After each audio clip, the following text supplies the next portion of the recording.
Welcome to Penrose Learning, where we make understanding easy. In this video, I will show you how to make a clock by paper plate. Making your own clock is a fun and educational craft. First, gather all your supplies before you begin. You will need one paper plate, 2 sheets of different colored construction paper, a ruler, and a pencil.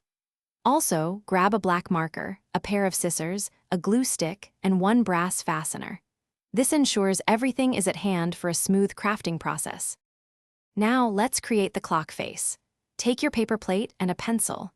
Using your ruler, make small, even marks at 12 points around the plate's edge, leaving about 1 inch from the rim.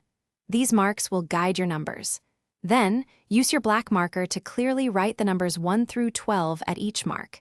This step forms the foundation of your learning tool. Next, we will craft the clock's hands. Take 1 sheet of construction paper and cut out the hour hand. Make it approximately 3 inches long and 1/2 inch wide, shaping one end into a point. Now, use your second color of construction paper for the minute hand. Cut this hand about 5 inches long and 1/2 inch wide, also with a pointed end. These distinct sizes help differentiate between the hours and minutes. It's time to assemble your clock. First, carefully use your pencil to make a small hole in the very center of your paper plate. Next, make a similar small hole at the non-pointed end of both your hour and minute hands.